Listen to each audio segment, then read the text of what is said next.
back. This is Boomer Life on CL 650. Yeah, my wife says the craziest things to me when I don't have my hearing aids in. Oh, how true, how true. This is Boomer Life on CL 650. George Gordon with Dr. Ted Venema from NexGenHearing. Audiologist extraordinaire, I like to call him. He explains things in words that we can understand. And we've been talking a lot about the science of the hearing aid, the advancements, and how it is making life so much better.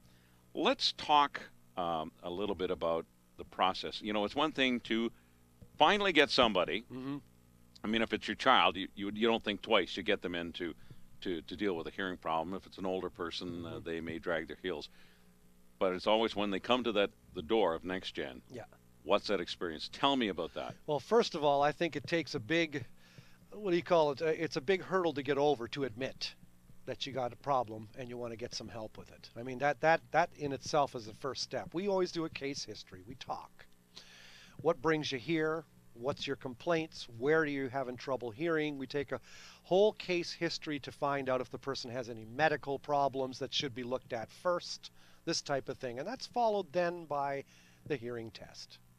The hearing test is plotted on what we call an audiogram.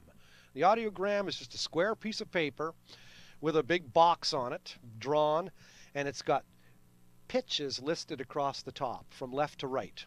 Low C on a piano to middle C, high C, and octaves going higher, so bass going to treble. And then vertically down is the numbers in decibels, how loud. So we're testing the pitch and how loud we needed to make that pitch for you to just barely hear that pitch.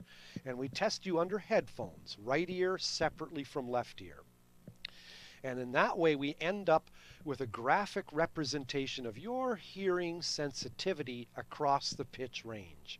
Once that's done, we explain the results. We turn it around to face you and we go over the whole thing about it, implications of hearing speech based on your results. Oh, by the way, too, we also do what's called speech audiometry. So we test the softest level that you can just hear speech. And we test then, we raise up the loudness of speech so it's comfortable, and then without you being able to see my face, I cover my mouth and I'll say the word tree, say the word cup, say the word saw. There'll be little one-syllable words, and we're testing your ability to discriminate or be able to hear. That's called the clarity of hearing. Your word recognition ability or your discrimination ability. And so we're not saying, for example, not see the big black cat, okay? That no context. Just say the word ouch. Say the word tea, you know. And then the test is basically done and we describe the results. And then we talk about hearing amplification in terms of hearing aids. Do you need them? Do you not? And if so, what kind of technology would best suit you? Because technology in hearing aids comes in gold, silver, and bronze. I mean, there's different levels of hearing aid technology. What's going to suit you in your lifestyle? So we get to know you as a person, because it takes the whole, it's a whole ball of wax. You don't just sell someone a hearing aid and say bye. We want to see you after a week. How are you doing with them? Do I need to reprogram them at certain pitches? Do you have any observations? Do you have any complaints? Do you have any questions? And then we'll see you a week after that. And we'll see you a week after that. Whatever your preference is, but the first 3 weeks, especially for the new hearing aid wearer, we like to see that person for the first couple of weeks and see how you're doing with the hearing aids. Well, they are going to be going through a reawakening. Oh, yeah. Of that sensory. You're going to be hearing sounds you haven't heard before. And by the way, we also don't give you the full Monty the first right away. We don't turn up the hearing aids to where they should be. We let the person wade in the water. We turn up the sound after about a week a little bit. And as the person becomes more accustomed, we can turn up the sound a little more to get you acclimatized, because you're going to be hearing footsteps, things just differently. The clatter of paper, Right. you know, the clink of a glass on the table, all of the various sounds you will be hearing that you haven't heard in a while. And the quality, but what you're going to notice is the ability to hear without killing yourself trying. Right. It just takes the strain off. Instead of, trying to catch on to what someone's saying by using the context, you're actually using your ears instead of your noggin between your ears to figure out what they said. So you're not looking at somebody and straining your eyes so that, did he call me fat or did he say I have a nice hat? Exactly. That's the difference. The misunderstanding Did he order disappears. hamburgers for 2 hungry people or for 200 people? Makes a big difference, And so I've noticed huge changes, and it often affects relationships because communication. It's all about communication. And it's a real game changer. It can be a huge... I remember testing a young guy. He was about late 20s. He worked as a shipper receiver. And his wife and him he came in with his wife, and his wife had normal hearing. It was to see him. And he'd had his hearing loss all his life. And it was about a 50% hearing loss. He had a sensory neural hearing loss, a young guy. And I said, did you ever wear hearing aids before? Nope. I've always just kind of bumbled along. And I said, you've been using your hearing aids, and I pointed at my eyes. You've been using your hearing aids and your hearing aid pointing at my forehead a lot, haven't you? And he goes, oh, yeah, I have to. I can't hear if I don't see you. And it's kind of like, so we fitted him with hearing aids. And for the first time in his life, his wife, they came back. It was kind of like a tearjerker, Yeah. But it totally, he said, wow. It was a game changer. Like, it was amazing. You get some of those really cool stories once in a while, where you've really changed someone's life. I would think that at any age, for a young person, like a child who has to be fitted with, they've missed out. And all of a sudden, learning becomes so much easier. Do you ever see those videos, these kids being fit with those cochlear implants? And the eyes light up, the kid's like 6 or 7 months old, has never heard before. Right. And wow, those are tearjerker ones, boy. Those are real amazing. So there's a lot of emotion. And it's a social sense, hearing. As people get older, couples, I would think especially, you've lived with somebody, you kind of know what they're about and stuff. But you get to the point, maybe you're retired, you're not talking about work, you're doing stuff together, but you don't. What? Yeah. What? And you're literally missing out on a conversation. To me, that opens up a whole bigger quality of life for a couple. I would say it's getting to the point where I'm no fun anymore.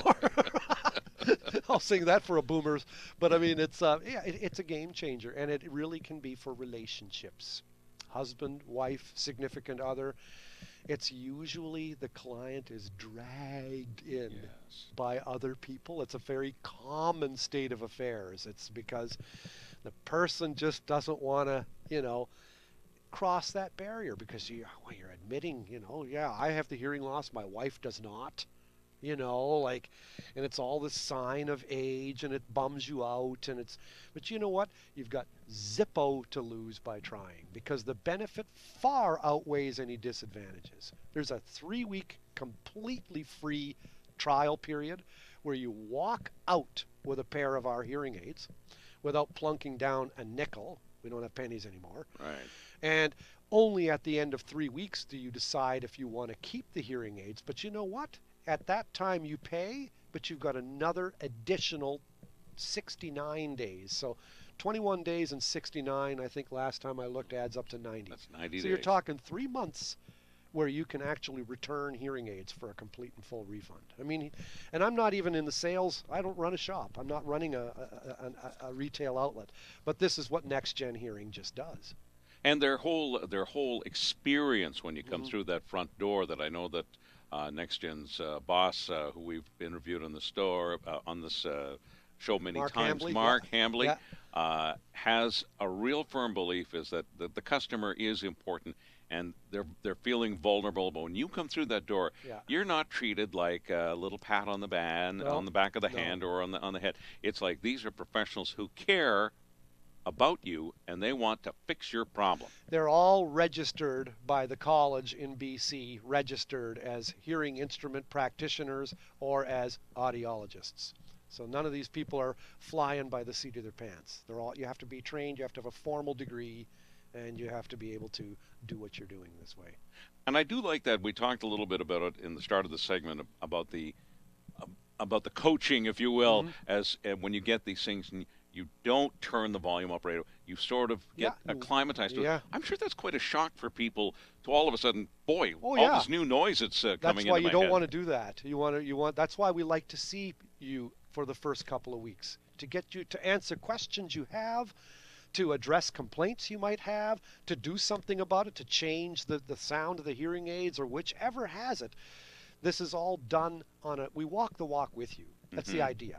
Okay? Because hearing aids, it's like when you get glasses. You know, you get the right lenses, and it's kind of, ka-chung, how does that look? Oh, it's still blurry. Ka-chung, oh, that's better. Ka-chung, oh, it's blurry again. Okay, back to the other one. Right. And you do that, and then all you're doing is picking out the style of frames, you know. Hearing aids, it's a little different. As we said at the beginning of the show, it's the retina, in quotes, of the ear itself that has damage. And that's why I like the word hearing aid. It's an aid. It's not a new ear. It's like a cane for a bad knee. It helps, but it doesn't replace the real McCoy. But we have come a long ways from those beige bananas that fit behind your ears, that whistle. Because we now, even that, it's called feedback, that whistle. Right. There's digital automatic feedback reduction. I know. It's like, we've come a long way, baby. Yeah, the digitalization world has made a big difference and a good difference for people. Look, if you would like more information about what we've been talking about today, you can go to NexGenHearing.com. We'll also provide a podcast of this show at CIL650.com. Head over to the talk button, press on there, and you will find, at BoomerLife, you will find this particular show that we did today. Once again, Dr. Ted Venema, thank you so much. Hey. Great talking to you. It's been a slice, a thick one. This is BoomerLife. I'm George Gordon on CIL 650.